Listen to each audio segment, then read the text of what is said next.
कबीर साहब समझाते हैं मानव को, हे मानव, तुम मनुष्य जन्म पाए हो और मनुष्य जन्म पाकर तुम संतों की संगत नहीं करोगे। रखे रहो अपने पास, और छोटे बच्चे आगे देना आइसक्रीम खा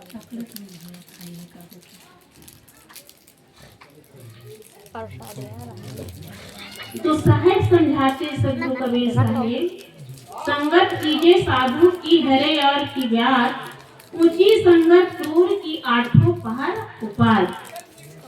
सदगुरु कबीर साहेब यही समझाते हैं कि मानव, हे मानव, तुम इस मनुष्य जीवन की मूल्य को समझते हो कि इसका मूल्य कितना है, उसको जानते हो।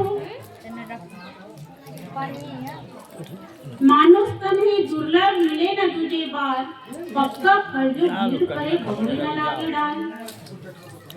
मनुष्य के जीवन जो है कितना दुर्लभ से हमें प्राप्त हुआ है। अन्यथा कहते हैं 84 लाख योनि को भटक कर एक बार मनुष्य की जन्म प्राप्त होती है। हमने अच्छा काम हल्ला ज्यादा नहीं करो, हल्ला शांत बनाए रखो, ऐसे भी हमें हमारे बोलने की कोई मतलब नहीं होगा। तो साहेब समझाते हैं कि मनुष्य जन्म जो है इतना दुर्लभ है और इतना मनुष्य जन्म महत्वपूर्ण है, उसको हम कैसे जानेंगे कि हमें पता नहीं है कि मनुष्य जीवन कैसे दुर्लभ है। कोई व्यक्ति कह दे भैया तुम्हारे एक हाथ दे दे, तुमको 10,000 पैसा मैं दे दूंगा, कोई देगा अपना एक हाथ काट के देगा?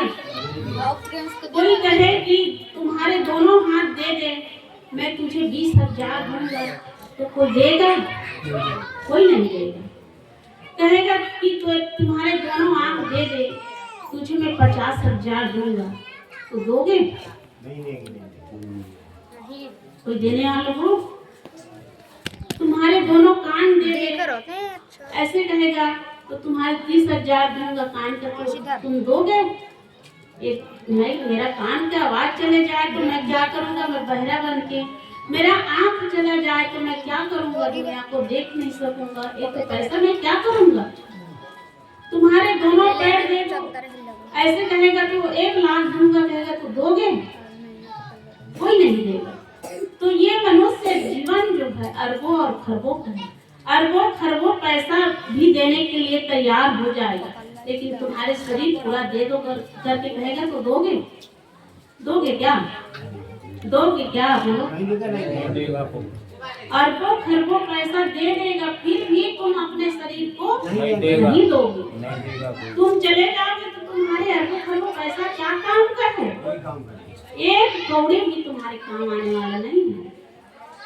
तो इसीलिए कहते हैं तुम इतना अमूल्य हो और इतना अमूल्य जीवन को तुम पाकर, हम ईंट पत्थर की मूर्ति बैठाते हैं मंदिर में, भगवान की मूर्ति रखते हैं, वो एक हमारा श्रद्धा है, भक्ति है, लेकिन उस मंदिर में हम जाकर, मंदिर को किसने बनाया? हमने बनाया। और ये शरीर मनुष्य रूपी ये हरि मंदिर है, इसमें परमात्मा जीव निवास करते हैं, है ना? तो ये हरि मंदिर है हमारे शरीर जो है, और हम इसको समझेंगे नहीं, इसका मूल्य को, तो हमारे लिए एक मिट्टी के ढेला के समान भी नहीं होगा।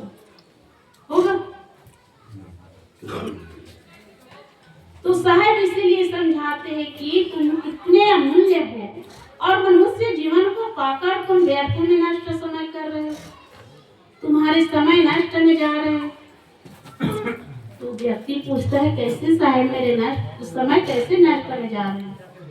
भाई, ना तुम भजन करते हो, ना तुम ध्यान करते हो, ना सत्संग करते हो, ना सत्संग में जाते हो, सुनते हो, उस बात को अपने जीवन में उतारते नहीं हो, तो कोई काम का तो नहीं है। इधर से सुन रहे, इधर बहा दे रहे हैं।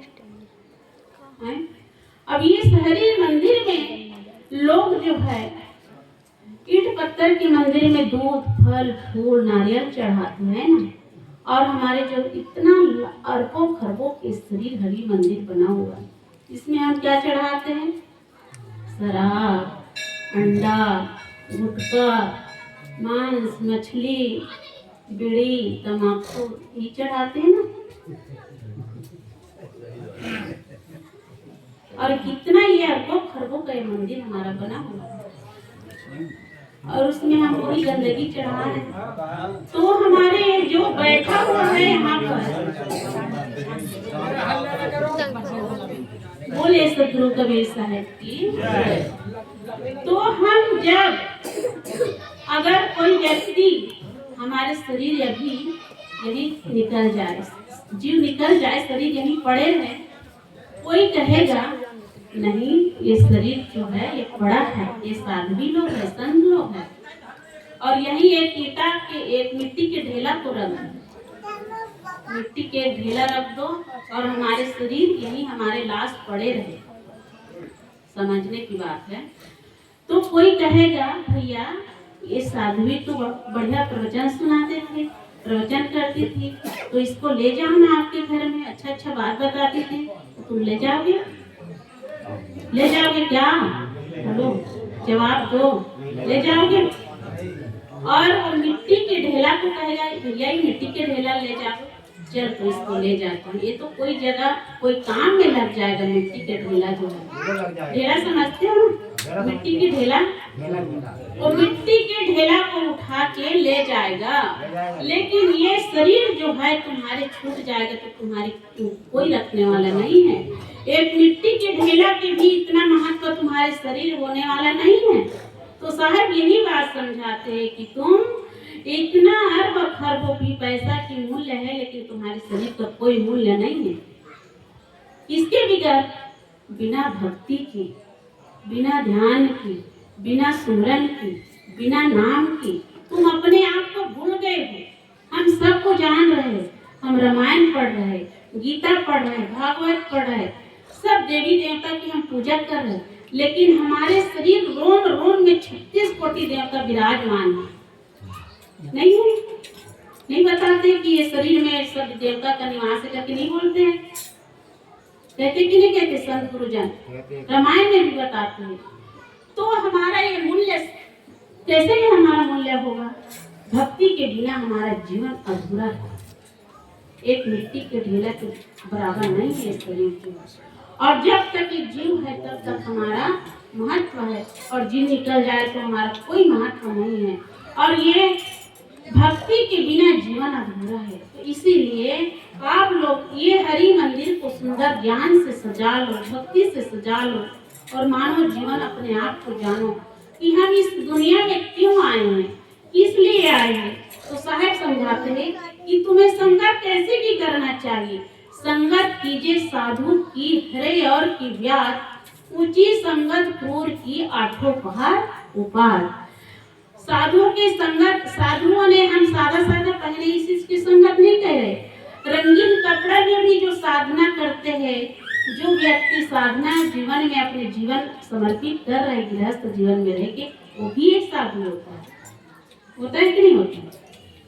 वो भले गृहस्थ जीवन में है, लेकिन वो साधना में जीवन में है, अपने आप को संभाल के बचा के रखे गलत चीज से, तो वो भी एक साधु के समान होता है।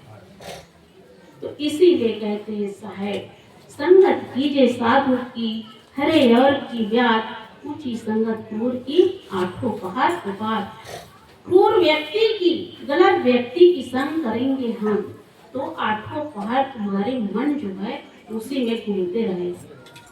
मन भक्ति में नहीं लगेगा, मन ध्यान में नहीं होगा, मन अच्छा चीज में नहीं जाएगा, गलत गलत बात बोलवाएगा, गलत गलत काम करवाएगा। व्यक्ति वैसे भी जो रहे करवट निकले, तो बीजक में लिखा हुआ है शायद, जो रहे करवट निकले, उसके अंदर में तो कचरा भरा हुआ है ना, राग, दोष, छल, कपट, नाना प्रकार के प्रपंच इस शरीर में भरा पड़ा हुआ है। हमारे मन मंदिर शुद्ध नहीं है, तो इसमें जो भरा वही निकल रहे, तो हमारे मन को कैसे निर्मल बनाना है, हमारे शरीर कैसे निर्मल बनेगा, और हम कैसे व्यक्ति की संगत में बैठेंगे तब हमारे मन निर्मल बनेगा। और साहब कहते हैं कि कबीर मन निर्मल भया, जैसे गंगा नीर और पीछे पीछे हरि फिरे हर कबीर कबीर। और यही बात को रामायण में तुलसीदास जी ने भी दर्शाए है। निर्मल जन मन सो मोहि पावा और मूढ़ कपट छल छिद्र न पावा। जिसका मन निर्मल है, पवित्र है, शुद्ध है, उसी का हृदय मेरा निवास है, वही मंदिर मेरा लायक है, उसी के हृदय में मैं निवास करता हूँ, भगवान राम ने कहा। और कबीर साहब वही बात कहते हैं, कबीर मन निर्मल भया जैसे गंगा नीर पीछे पीछे हरि